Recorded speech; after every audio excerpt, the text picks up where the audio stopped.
सात संगत जी, प्यार से कहना धन निरंकार जी। हिसार के आज समागम पे जहाँ लगभग पिछले 3 घंटे से आप सब संतों महात्माओं के विचार, गीत, कविता रूप में ये निराकार, ये जो उद्देश्य है हमारे जीवन का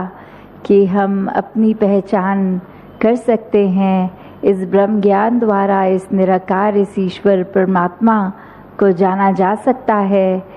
तो जहाँ वो भाव कि हम अपने जीवन में भक्ति को ही प्राथमिकता दें और वो भक्ति की शुरुआत ही ये ब्रह्म ज्ञान की दात प्राप्त करके हो सकती है। क्योंकि जैसे अवतार वाणी में भी लिखा है कि बिन वेखे मन मंदा नहीं है, बिन मन ने प्यार नहीं, प्यार बिना नई भक्ति, ते बिन भक्ति बेड़ा पार नहीं। कि कैसे एक भक्ति करनी है तो सबसे पहले ये रूबरू इस परमात्मा को देखना है और उसके बाद ही इस परमात्मा से प्यार असल रूप में हो पाएगा। और जब इसका एक समझ आ जाती है इस दातार की, तो फिर भक्ति शुरू होती है। और फिर इस भक्ति का ही जो ये हम सैल्वेशन की बात करते हैं, मुक्ति की बात करते हैं, वो एक भक्ति भरा जीवन जीकर ही आता है।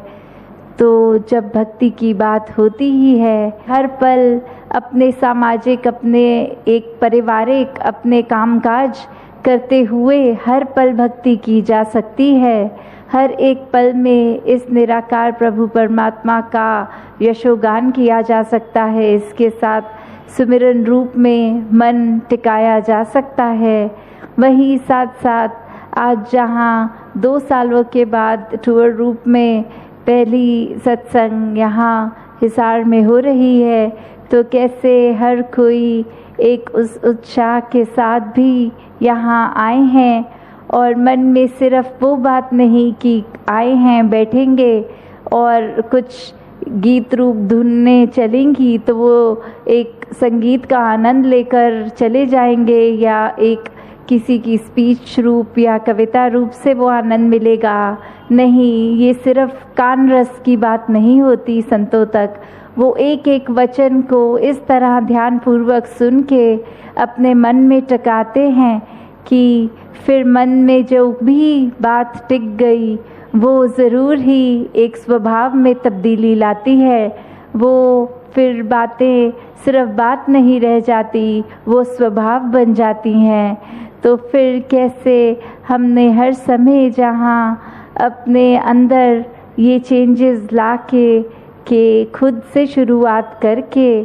ये ही तभी संसार बदला जा सकता है। जैसी दृष्टि वैसी सृष्टि, ये जब भी हम मिशन में भी ये उस रूप में नारा जब बोलते हैं तो बात वही है कि अगर हम खुद एक किस्म के इंसान हैं, हमें पूरी संसार ही उस किस्म का दिखता है,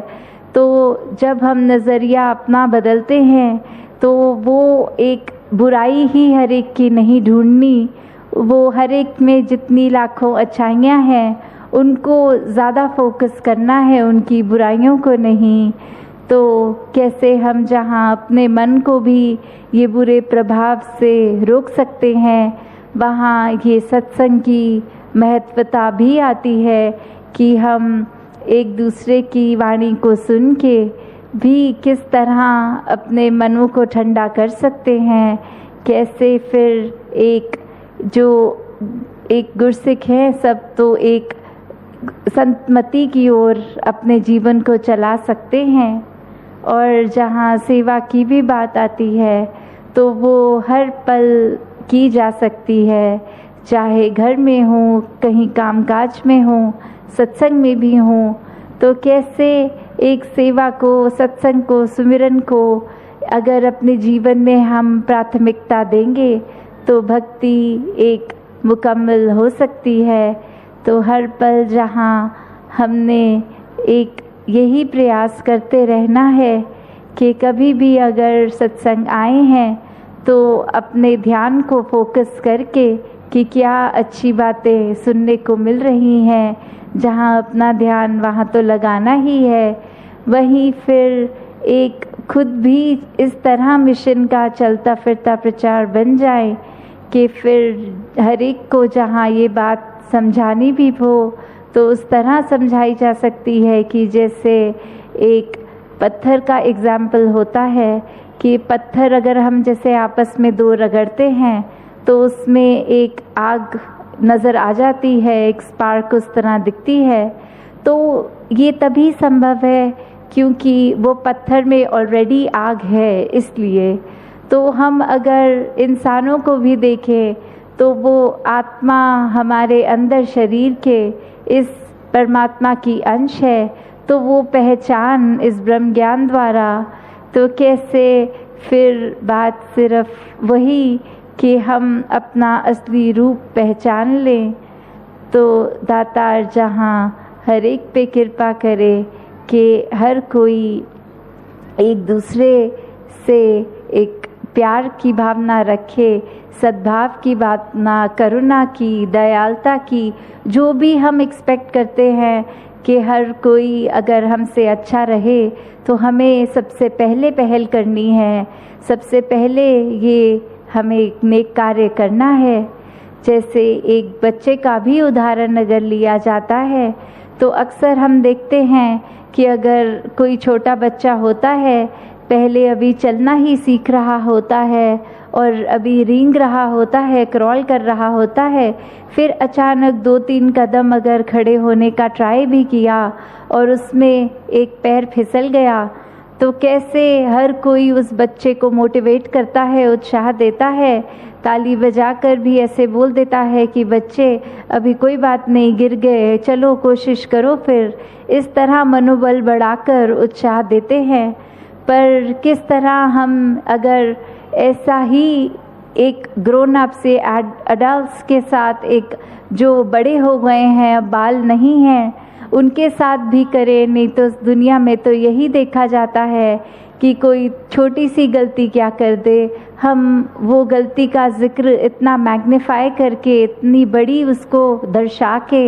हर एक के आगे जिक्र भी कर देते हैं, उस व्यक्ति को भी जता देते हैं। जबकि अगर हम अपने स्वभाव को वैसा ही रखें जैसा एक बच्चे के प्रति रखते हैं कि गलती को वो जहाँ नज़रअंदाज भी किया जाता है और एक उत्साह भर दिया जाता है ताकि आगे से वो गलती ना हो,